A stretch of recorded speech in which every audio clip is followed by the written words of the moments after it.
ಜಿಲ್ಲೆಯ ಜಲ್ಲವರ್ತಿಗಾರ ನೋಡಿ, ಇವತ್ತು ಪ್ರಮುಖವಾಗಿ ರೈತರ ಸುದ್ದಿಯನ್ನು ತಂದಿದ್ದೇನೆ ನಿಮ್ಮ ಸುದ್ದಿಯಲ್ಲಿ. ಏನಂತಂದ್ರೆ ಅದು ರೈತರ ಹೊಟ್ಟೆ ಮೇಲೆ ಯಾವ ರೀತಿ ಹೊಡಲಿಕ್ಕೆ ಜನ ಮುಂದಾಗ್ತಾರೆ ಅನ್ನೋದಕ್ಕೆ ಒಂದು ನಿದರ್ಶನ ತೋರಿಸ್ತೇನೆ ನಾನೀಗ. ಇದು ಕರ್ಜಿಗಿ ಗ್ರಾಮ, ಅಂದ್ರೆ ಹಾವೇರಿ ತಾಲೂಕಿನ ಕರ್ಜಿಗಿ ಗ್ರಾಮದಲ್ಲಿರ್ತಕ್ಕಂಥ ಜಮೀನುಗಳಲ್ಲಿ ಬೋರ್ವೆಲ್ಗಳನ್ನು ಕೊರೆಸಿ ಮಳೆಗಾಲ ಇಲ್ಲದೆ ಇದ್ದಾಗ ಬೇಸಿಗೆ ಕಾಲದಲ್ಲಿ ಕೂಡ ಬೆಳೆ ಅಂದ್ರೆ ಒಣ ಬೇಸಾಯ ಮಾಡಲಿಕ್ಕೆ ಮುಂದಾಗುವ ರೈತರು ಬೋರ್ವೆಲ್ಗಳನ್ನು ಹಾಕಿರ್ತಾರೆ. ಆ ಬೋರ್ವೆಲ್ಗಳನ್ನು ಹಾಕಿದ್ರು ಕೂಡ ಆ ಬೋರ್ವೆಲ್ನ ಕೇಬಲ್ಗಳನ್ನೇ ಕಟ್ಟು ಮಾಡಿಕೊಂಡು ಹೋಗುವಂತ ಪರಿಸ್ಥಿತಿ ನಡೆದಿರುವಂತದ್ದು. ಹೀಗಾಗಿ ರೈತರು ಸಾಕಷ್ಟು ಸಂಕಷ್ಟದಲ್ಲಿದ್ದಾರೆ. ದೃಶ್ಯ ನೋಡ್ತಿರುವ ಹಾಗೆ ಇಲ್ಲೇನು ವೈರ್ ಕಾಣ್ತಾ ಇದೆ, ಇದೇ ವೈರನ್ನ ಈ ರೀತಿ ತುಂಡು ಮಾಡ್ಕೊಂಡಿದ್ದಾರೆ. ಇದರಿಂದ ನೇರವಾಗಿ ಬೋರ್ಗೆ ಇಳಿಸುವಂತ ಕೆಲಸ ಆಗ್ತಾ ಇತ್ತು. ಈಗ ಅದೇ ಬೋರ್ವೆಲ್ಗೆ ಹೋಗುವಂತ ಕಲೆಕ್ಷನ್ ಏನಿರುತ್ತೆ ಅದು 500, 600, 1000ಕ್ಕೂ ಅಧಿಕ ಅಡಿಗಳಷ್ಟು ಏನು ತೊಡಿರ್ತಾರೆ, ಅದಕ್ಕೆ ಹಾಕುವಂತ ವೈರನ್ನೇ ಕಟ್ ಮಾಡಿದ್ದಾರೆ. 1 ಮೀಟರ್ಗೆ 200 ರೂಪಾಯಿ ಬೆಲೆ ಬಾಳುವಂತ ಕೇಬಲ್ ಇದಾಗಿದ್ದು, ಹೀಗಾಗಿ ಕಳ್ಳರು ಈ ಕೇಬಲ್ ಅನ್ನು ಬಿಡದೆ ರೈತರನ್ನ ಗೋಳಾಟಕ್ಕೆ ನುಗ್ಗಿದ್ದಾರೆ ಅಂತ ಹೇಳ್ಬೋದು. ಈಗ ಮಳೆ ಒಂದ್ ಕಡೆಗೆ ಕಣ್ಣ ಮುಚ್ಚಲೆ ಆಗ್ತದೆ. ಆ ಮಳೆ ಅಂದ್ರೆ ಬೆಳೆದಂತ ಬೆಳೆಗೆ ಮಳೆ ಬೇಕು, ಇಲ್ಲಾಂದ್ರೆ ನೀರಾದ್ರೂ ಬೇಕು. ಆ ನೀರನ್ನ ಹಾಯಿಸಬೇಕು ಅಂದ್ರೆ ಬೋರ್ವೆಲ್ಗಳು ಬೇಕು. ಆದ್ರೆ ಆ ಬೋರ್ವೆಲ್ಗಳನ್ನ ಮತ್ತೆ ಈಗ ರೈತರು ನೇರವಾಗಿ ಅವನ್ನೆಲ್ಲ ಎತ್ತುವ ಮುಖಾಂತರ ಮತ್ತೆ ವೈರ್ಗಳನ್ನ ಜೋಡಿಸಿ ಈಗ ಅವ್ರ ಕೆಲಸಕ್ಕೆ ಮುಂದಾಗಬೇಕಾಗಿದೆ. ಆದ್ರೆ ಸಮರ್ಪಕವಾಗಿ ಮಳೆ ಒಂದ್ ಕಡೆ ಸಮಸ್ಯೆ ಕೈ ಕೊಟ್ರೆ ಕೇಬಲ್ಗಳನ್ನ ಕಳ್ಳತನ ಮಾಡುವ ಕಳ್ಳರ ಕದಿಮರ ಕಾಟಕ್ಕಾಗಿ ರೈತರು ಬೆಸೆದಿದ್ದಾರೆ. ಸದ್ಯ ದೃಷ್ಟಿ ನೋಡ್ತಿರುವಾಗ ಈಗ ಬೋರ್ ಇದೆ, ನೀರಿದೆ, ಬೋರ್ವೆಲ್ ಇದೆ, ಒಂದ್ ಕಡೆ ಕರೆಂಟ್ ಕಣ್ಣ ಮುಚ್ಚಲೆ ಮಧ್ಯ ಕೇಬಲ್ ಕಳ್ಳರ ಹಾವಳಿ ಕೂಡ ಹಾವೇರಿ ಜಿಲ್ಲೆ ಹೆಚ್ಚಾಗಿದೆ. ರೈತರಿದ್ದಾರೆ, ಅವ್ರನ್ನ ಮಾತನಾಡಿಸುವಂತಹ ಪ್ರಯತ್ನ ಮಾಡ್ತೀನಿ ನಾನು.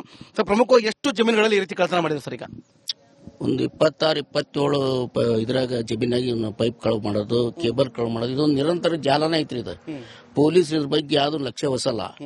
ಇವ್ರು ರೈತರು ಹೋಲಿ ಬಿಡು ಅಂತ ಕೈ ಬಿಟ್ಬಿಡ್ತಾರ.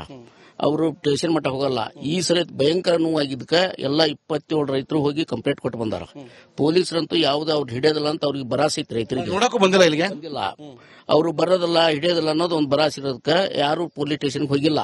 ಈ ಸಲ ಹಂಗಾರ ಹೋಗಿ ಬರೋನು ಎಲ್ಲರಿಗೂ ವಿಷಯ ತಿಳಿಸೋಣ ಅಂತ ಹೋಗ್ಯಾರ. ಈ ಒಂದು ಇದಕ್ಕೆ 30,000-40,000 ರೂಪಾಯಿ ಬೋರ್ಗೆ ಖರ್ಚು ಮಾಡಿ ತೆಗಿಸ್ಬೇಕು. ಬೋರ್ ಎತ್ತಿಗೆ ಅದು ಕೇಬಲ್ ಎಲ್ಲಿಗೆ ಐತಿ ಆ ಕೇಬಲ್ ಮಟ್ಟ ಒಯ್ದು ಅದನ್ನ ಹಾಕ್ಸಂಡ್ರೆ ಇವ್ರದ್ದು ಬಾಳೆ ಸುದ್ದಾಕತಿ. ಇಲ್ಲೇ ನೀರು ಹಾಸ್ಲಿಕ್ಕೆ ಈ ಪೀಕು ಬರೋದಿಲ್ಲ, ಮಳೆ ಇಲ್ಲ, ಪೀಕುನು ಬರೋದಿಲ್ಲ. ಇದ್ರ ಬಗ್ಗೆ ಸರ್ಕಾರ ಎಚ್ಚೆತ್ತು ಇದಕ್ಕೆ ಕ್ರಮ ತಗೋಬೇಕು. ಪೊಲೀಸರು ಇದನ್ನ ಮಾಡದೆ ಹೋದ್ರೆ ನಾವು ಸ್ಟೇಷನ್ ಮುಂದೆ ಎಲ್ಲಾ ರೈತರು ಕುತ್ಕೊಂಡು ಧರಣಿ ಮಾಡಿ ಇದಕ್ಕೆ ನ್ಯಾಯ ಒದಗಿಸೋ ಮಟ್ಟ ನಾವು ಎದ್ದು ಬರಲ್ಲ ಅನ್ನೋದನ್ನ ಹೇಳ್ತೇವೆ. ಸರ್, ಈಗ ಪ್ರಮುಖವಾಗಿ ಈಗ ಒಂದ್ ವೇಳೆ ಈಗ ಮತ್ತೆ ಕೇಬಲ್ ಹಾಕುವಾಗ ಎಷ್ಟು ಹಣ ಖರ್ಚಾಗುತ್ತೆ? ಈಗ ಎಷ್ಟು ಖರ್ಚು ಮಾಡಿ ಹಾಕ್ಸಿದ್ರಿ ಬೋರ್ನ? ಬೋರ್ ಇದು ಒಂದು 2 ಲಕ್ಷ ರೂಪಾಯಿ ಖರ್ಚಾಕೈತಿ ಫಸ್ಟ್ ಹಾಕಂಬಂದ್ರಿ. ಈಗ ಬೋರ್ ಎತ್ತದು ಇಳಿಸೋದಂದ್ರ ಒಂದ್ 5,000 ರೂಪಾಯಿ, ಕೇಬಲ್ ಇಂದ ಒಂದ್ 25,000-30,000 ಬರ್ತೈತ್ರಿ. ಬೆಳೆ ಬಂದ ಲಾಭ ಪರಿಸ್ಥಿತಿ ಐತೆ? ಲಾಭ ಆಗಂಗಿಲ್ರಿ. ಇದು ಮಾಡಿದ ಖರ್ಚು ಅಷ್ಟ ಆಕೈತ್ರಿ. ಅದು ಸಿಗ್ತೈತ್ರಿ ಮಾಡಿದ್ದು. ಈಗ ಇನ್ನೊಟ್ಟು ಮಳೆ ಆದ್ರೆ ಸಿಗ್ತೈತ್ರಿ, ಮಳೆ ಆಗ್ಲಿಕ್ಕೆ ಅದು ಸಿಗಲ್ಲ. ಇಲ್ಲಿ ನಮ್ದು 1 ಎಕರೆ ಹೊಲ ಆಯ್ತ್ರಿ, ಯಾರು ನೀರ್ ಕೊಡೋಳ್ರಿ. ಅವ್ರದವ್ರಿಗೆ ಇದು ಆಕೈತ್ರಿ.